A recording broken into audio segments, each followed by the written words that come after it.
परमहंसास्वादित चरण कमल चिन्म करंदाय भक्त जनमानस निवासाय श्रीमद् रामचंद्राय समस्त दुस्तर व्याधि संघध्वंस पटीयसे अच्युतानंत गोविंद नामने धामने नमो नमः। श्रीमद्हरिहरानंद स्वामिनः करपात्रिणः पादद्वयमहं वंदे प्रत्यक्षं धर्म विग्रहम्। श्री राम जय राम।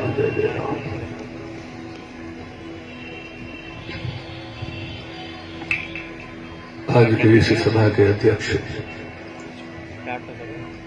परम पूज्य श्री स्वामी जी को सादर प्रणाम।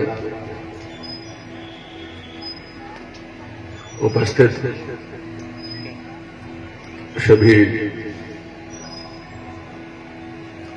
नाना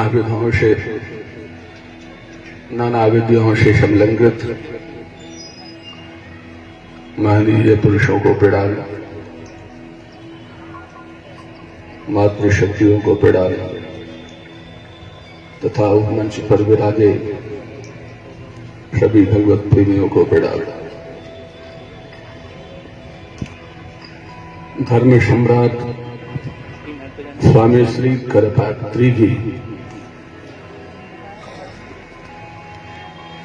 विगत शताब्दी से हमारी सनातन परंपरा में एक ऐसा नाम आ गया है कि उनका स्मरण होते ही हृदय आप्लावित हो जाता है। श्री वृंदावन धाम के प्रति स्वामी जी का अतिशय प्रेम था।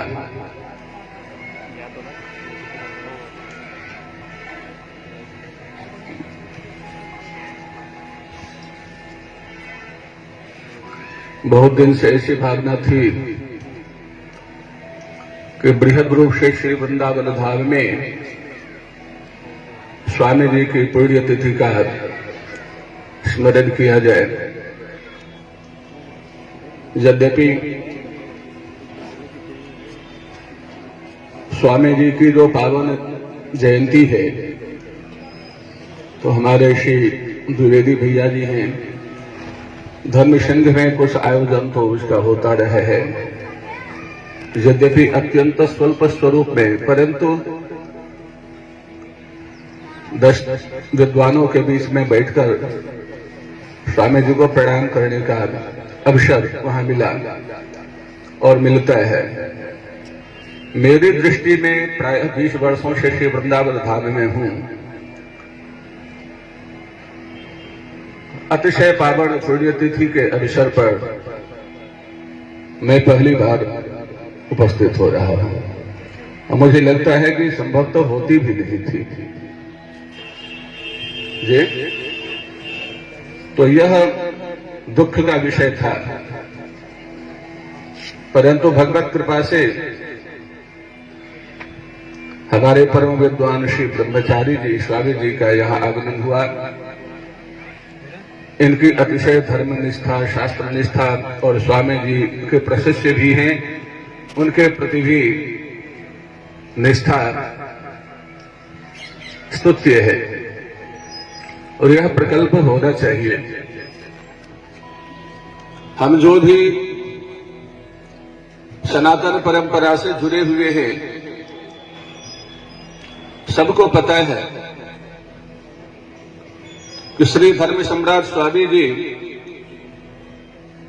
भले ही अद्वैत निष्ठ सन्यासी रहे, परंतु जिस प्रकार से सभी संप्रदायों में श्रीमद् भागवत की प्रतिष्ठा है, सभी संप्रदायों में गोस्वामी श्री तुलसीदास जी की दिव्य प्रतिष्ठा है, सभी संप्रदाय के आचार्य विद्वान गोस्वामी श्री तुलसीदास जी को उनकी पंक्ति को उद्धृत करके अपने सिद्धांतों पर मुहर लगाने का प्रयास करते हैं, उसी प्रकार से धर्म सम्राट स्वामी श्री करपात्री जी महाराज किसी अपने अथवा अन्य संप्रदायों के द्वारा राग द्वेष के विषय कभी नहीं हो सकते हैं। हमें कहीं कहीं ऐसा श्रवण हो जाता है, कुछ चर्चा ऐसी हो जाती है, परंतु समझता हूं जो यह दुर्भाग्य का विषय है।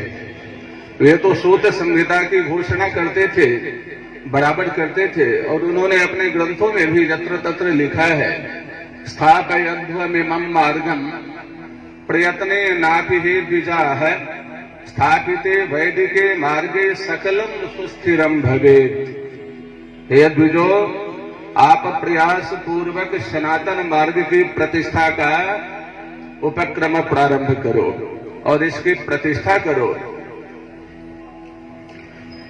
सनातन मार्ग की प्रतिष्ठा हो जाने मात्र से संसार के सारे उथल पुथल बंद हो जाएंगे। बाद में तो इतना भी कहते थे, जश्च स्थापयितुं शक्तो नैव कुर्याद् विमोहितः तस्य हंता न पापीया नीति वेदांत निर्णय। जो इसकी स्थापना करने का प्रयास कर सकते हैं परंतु किसी न किसी प्रकार से व्यामोहित होकर ऐसा नहीं करते हैं तो वे भयंकर दंड के भागी हैं। स्वामी जी का तो यह संकल्प था। स्वामी जी की एक विलक्षण परंपरा थी, उनका तपोमय जीवन विलक्षण था। स्वामी जी के बारे में आश्चर्य की बात कहूं, जिस समय स्वामी जी इस भूमंडल पर सशरीर विराजमान थे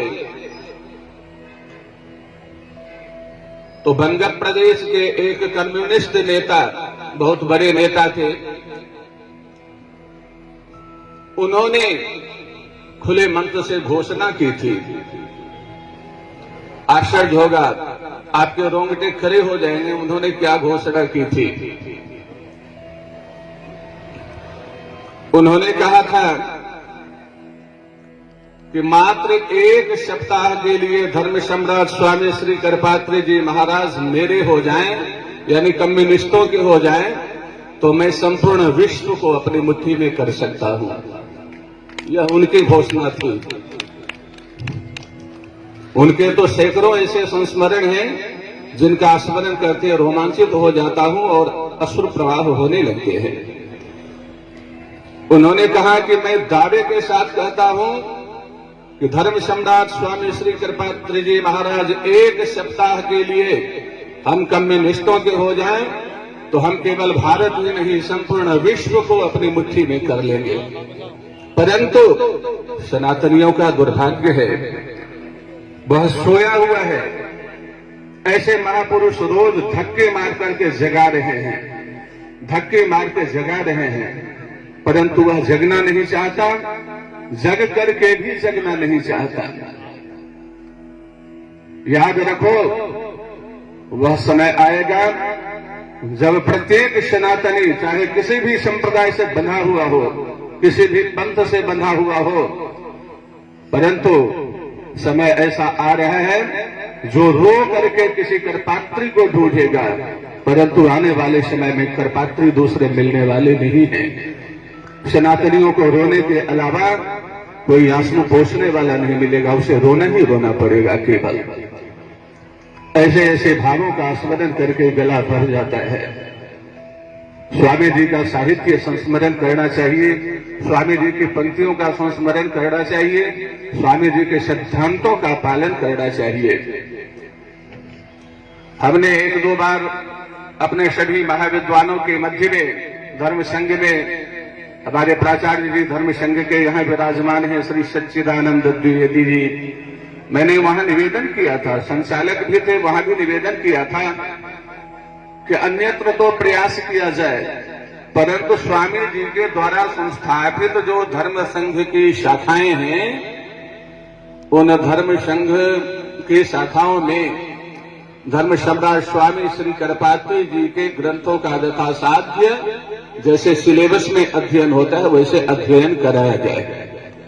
और मैं तो संपूर्ण भारत की प्रजा से, जिनको किंचित भी अपनी भारतीयता से अथवा सनातन संस्कृति से, सनातन धर्म से किंचित भी मोह हो, किंचित भी प्रेम हो, तो वे बहुत अधिक भी पढ़ने के अधिकारी हैं, न पढ़ सकते हैं तो सब कोई, चाहे वे संस्कृत के विद्वान हो, हिंदी के विद्वान हो, केमिस्ट्री, फिजिक्स, बायोलॉजी, किसी भी विद्वान हो, किसी भी विषय के विद्वान हो, तो कम से कम एक ग्रंथ अपने पास में रखे। और वह ग्रंथ ऐसा दिव्य है जो मैं 2-2.5 वर्षों तक श्री पुरी वाले शंकराचार्य जी भगवान के साथ में भी रहा हो। उनसे मैं कुछ अध्ययन भी करने के क्रम में था, 2-2.5 वर्ष उनके साथ में घूमा हूं। और मैं उन्हें देखता था कि मार्क्सवाद और राम राज्य अपने सिरहाने में रखते थे। इतने विलक्षणतम महापुरुष के प्राण थे मार्क्सवाद और राम राज्य। मैं केवल एक ही ग्रंथ का नाम इसलिए ले रहा हूं कि यद्यपि एक विलक्षण संस्कृतज्ञ और सनातन धर्म से, भारतीयता से अनुप्राणित हृदय तो चाहिए ही इसे भी समझने के लिए, परंतु अन्यान्यों के लिए भी, चाहे कोई इतिहास का विद्वान हो, भूगोल का विद्वान हो, अर्थशास्त्र का विद्वान हो, केमिस्ट्री, फिजिक्स, बायोलॉजी आदि आदि के भी कोई विद्वान हो, जहां से जिनकी जिज्ञासा रहती है, वे भी इस ग्रंथ को पढ़ के अद्भुत लाभ लेंगे। वे बहुत लाभ लेंगे। किसी विषय के ऊपर हमारे बीच में बहुत विद्वान है, मैं तो उसके ऊपर बहुत चर्चा कर भी नहीं सकता। स्वामी जी का स्मरण होना चाहिए और स्वामी जी को तो अपने हृदय में उनका जो एक सम्मानित पद है, धर्म सम्राट, यह सर्वभूत हृदय, यह कोई बनावटी नहीं है, बना करके नहीं दिया गया है, यह अनवर्थक है। इसके पीछे बहुत बड़े रहस्य है और इसके वे विशिष्टतम अधिकारी थे। आज कभी आश्चर्य होता है, अभी 10, 15, 20 दिन पहले मैं एक गोष्ठी में गया था, तो एक भयंकर नाटकबाज को मैंने देखा था, तो उनके साथ में धर्म सम्राट उपाधि लगी हुई है। बाद में मैं यहाँ के एक बड़े विद्वान भी हैं, संत भी हैं, विचारक भी हैं, मैंने स्वामी श्री तीर्थ जी से चर्चा भी कर दी थी कि महाराज, अब तो जगत गुरु का कोई महत्व नहीं रहा, अब हमारे मोहल्ले में ये 10वां जगत गुरु है। एक मेरा ही विद्यार्थी था, मुझसे निरुक्त पढ़ता था, बाद में वो सन्यासी हो गया और मैं 3-4 वर्षों के बाद पटना से आया तो वो बताते हैं कि अब तो मैं जगत गुरु हो गया हूँ। पहले बोलते थे गुरु जी, बाद में बोलना शुरू किए आचार्य जी, फिर बोले पाठक जी। हम कि भैया अब थोड़ा तुम्हारा क्या बोलते हैं डेवलप हुआ है, तो आवश्यक है। तो मैंने उनसे पूछा, भाई जगत गुरु बनने की क्या विधा है? उन्होंने कहा, भाई साहब कोई समस्या नहीं है, आप बोलो, आपको कुछ भी नहीं लगेगा, 100-200 रुपये में बैनर लगवा के मैं आपके घर पर लगा दूंगा, कोई नहीं पूछने वाला होगा। और मैं तो असली जगत गुरु हूं, मेरा एक चेला है जिसका नाम है जगत, मैंने ही उसके कान फूके हैं, इसलिए मैं तो जगत गुरु हो गया। तो मैंने स्वामी परम पूज्य श्री तीर्थ जी महाराज से कहा कि महाराज जी, ये तो आपके प्रत्यक्ष दृष्ट महापुरुष हुए हैं, कम से कम ऐसा प्रयास किया जाए जो एक भी शब्द सुरक्षित और मर्यादित रहे, जिसका स्मरण करते ही हम लोगों के हृदय आप्लावित हो जाते हैं, रस पेशल हो जाते हैं और लगता है, भय होता है। कभी कोई कदाचित शास्त्रीय संकल्प मन में आ जाए, दुनिया के छल प्रपंच लोभ करुणा पाटवादी बस, तो कक्ष में धर्म सम्राट स्वामी जी विराजमान हैं, उनकी ओर दृष्टि जाती है तो अंदर में भयभीत हो जाता। मुझे लगता है कि कोई डांट लगा रहे हैं। तो मैंने कहा कि अब अन्यान्य बहुत सारे शब्द दूषित बना दिए जा चुके हैं। अब चलिए, बहुत सारे विषय में है, वे अंत भले मोहल्ले वाले भी न जाने, अंतरराष्ट्रीय लिखते हैं, बाल सुख क्या क्या क्या क्या बहुत कुछ लिख ही रहे हैं, परंतु धर्म सम्राट एक ऐसा महनीय शब्द है और वर्तमान में हम लोगों के सामने, तो इसको सुरक्षित रखा जाए और इसकी मर्यादा का पूरा ध्यान रखा जाए।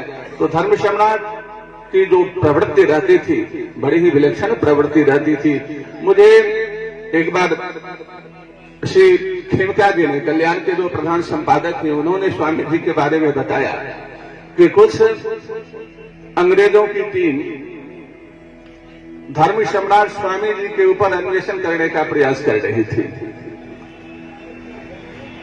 लगभग 1 वर्ष तक स्वामी जी के पीछे उनकी टीम पड़ी रही, बड़ी बारीकी से, अहरनिश, कि स्वामी जी कैसे रहते हैं, कैसे जीते हैं, क्या खाते हैं, क्या पीते हैं, क्या साधना तपस्या करते हैं। तो साल या 2 साल के बाद उन्होंने अपनी रिपोर्ट लिखी कि गांधी बनने में 10 साल श्रम किया जाए तो गांधी बना जा सकता है, विनोबा बनने में भी 10-20 वर्ष श्रम किया जाए तो विनोबा बना जा सकता है, परंतु धर्म सम्राट बनने में तो एक जीवन किसी काम का नहीं होगा। यह जन्मांतरीय संस्कार है। और धर्म सम्राट स्वामी जी की जो मैंने साधना देखी, इनकी रिपोर्ट हम लोग तैयार कर रहे हैं, तो यह लगता है कि कई जन्मों तक महाराज श्री की तपस्या हुई होगी और कई जन्म लग जाएंगे धर्म सम्राट बनने में। तो आज क्या विलक्षणता है हमारे लिए, तो हम धर्म सम्राट जी का खूब स्मरण किया करें। और एक बात और बताऊं, यहाँ सभी प्रबुद्ध हैं और हम देख भी रहे हैं जो श्री वृंदावन धाम में उपलब्ध हैं और श्री गीता के प्रेमी हैं। मेरी यह भी बहुत इच्छा थी और मैंने प्राय 3-4 बार श्रीमद् भगवद गीता का श्रीधरी टीका के माध्यम से पाठ प्रारंभ भी किया था, लेकिन हमें सफलता नहीं मिली। 5-6 अध्याय तक कई बार गए, श्री रामचरित मानस श्रीमद् भागवत भी पढ़ाना शुरू किया, लेकिन विद्यार्थी उसमें तो ऐसे भी 2-4 छात्र मिल गए जिन्होंने साहस करके कह दिया कि गुरुजी ये तो श्रीमद् भागवत में इतने मोटे श्रीमद् भागवत हैं, 2-2 महात्म्य हैं और 6 महीने में तो हम लोगों को मंच मिल जाते हैं, और ये गीता तो छोटी सी 700 श्लोक है ही, इसमें इतना समय क्यों लगता है।